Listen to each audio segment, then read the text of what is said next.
2022-1924 dari kelas 5T SD. Di sini saya akan menceritakan yaitu cerita tentang boneka rambut jagung karya Bambang Joko Susilo. Lulu, Nisa dan Mulan nampak sedang bermain pasar-pasaran. Tiba-tiba datang Umi Pipit membawa sebuah boneka lucu. Boneka itu terbuat dari daun dan bonggol jagung. Rambutnya terbuat dari rambut jagung. Warnanya merah kecoklat-coklatan. "Wah, bagus sekali boneka Pipit," kata Lulu. "Wih, rambutnya lucu, terbuat dari rambut jagung." "Seru Nisa, tangannya dari bunga jagung. Siapa yang membuatkan?" tanya Mulan. Anak-anak segera mengerumuni Upik. Mereka menemui boneka itu. Upik yang baru duduk di TK sedang mendapatkan pujian. "Boneka ini yang membuatkan Kak Iwan. Rambut jagungnya diambil dari kebun paman," jawab Upik. "Wah, pamanmu sudah panen jagung ya?" tanya Lulu. "Bolehkah aku pergi ke kebun pamanmu?" Mulan ikut bertanya. "Kami ingin meminta rambut jagung. Kami juga ingin membuat boneka lucu seperti milikmu," Upik ujar Nisa. Upik hanya mengangguk. Lulu, Nisa dan Mulan segera pergi ke kebun paman Upik. Kebun itu tidak jauh dari rumah Lulu. Luasnya meliputi 1 hektar lebih. Paman Upik adalah seorang petani.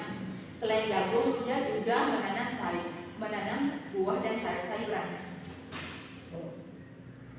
Ketika tiba di kebun itu, paman Upik sedang merawat pohon jagungnya. Betapa suburnya tanaman paman Upik itu. Ia memangkas daun-daun yang sudah tua pada pangkal batangnya. Setiap pohon ia usahakan hanya ada 2 jagung yang belum tumbuh. Kelebihannya berupa jagung muda yang rintik sebagai untuk sayuran, sedangkan jagung yang sudah tua segera ia panen. Lulu, Nisa dan Mulan tertarik melihat cara paman Pipit bertani. Mereka bertanya, "Bagaimana cara menanam jagung hingga tumbuh subur?" "Pertanyaan kalian bagus. Kalian memang harus tahu cara Pak Tani bekerja. Jadi jangan hanya bisa memakan hasilnya saja," jawab paman Pipit sambil tertawa. Lalu paman Pipit menerangkan asal-usul jagung dan bagaimana cara menanamnya. Jagung berasal dari Amerika Tengah, tumbuh pada ketinggian 1-2.000 meter. Dalam ilmu tumbuh-tumbuhan dikenal dengan namanya zeenes. Di Indonesia banyak ditanam orang di ladang-ladang. Jagung membutuhkan tanah yang kaya dengan humus dan berpasir. Perbanyakan tanaman dilakukan dengan menanam bijinya. Mula-mula tanah dibajak hingga menjadi rempah dan dibiarkan beberapa hari. Paman Upik menerangkan. Setelah itu biji dimasukkan dalam lubang tanam. Jaraknya sekitar 40-50 cm. 3 atau 4 minggu setelah tanam, tanaman perlu digali dan memperbanyak perkembangan akarnya. Pada tanah yang kaya dengan humus dapat diharapkan 2 tongkol jagung pada tiap tanaman, kata paman Upik.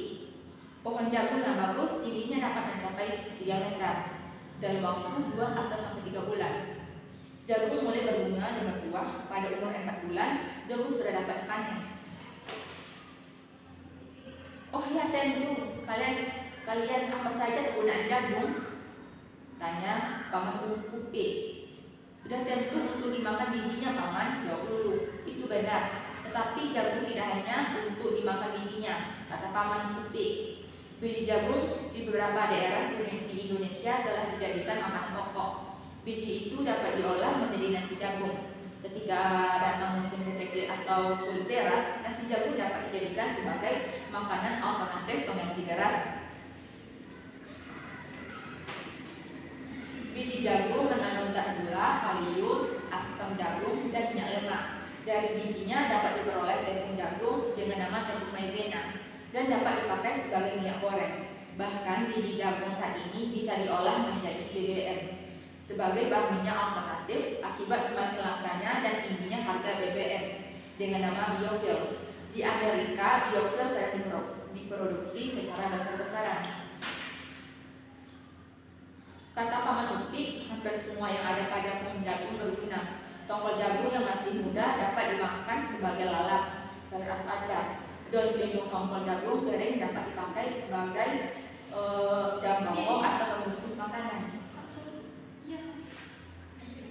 Kemudian bonggol jagung yang sudah diambil bijinya dapat dijadikan sebagai bahan kayu bakar. Abunya dapat dijadikan pupuk. Daun jagung yang masih muda atau yang baru saja dipanen sangat baik sekali untuk makanan ternak. Dalam penelitian ilmu kedokteran, rambut jagung dan daun tongkol mudanya ternyata dapat dipergunakan untuk bahan obat-obatan.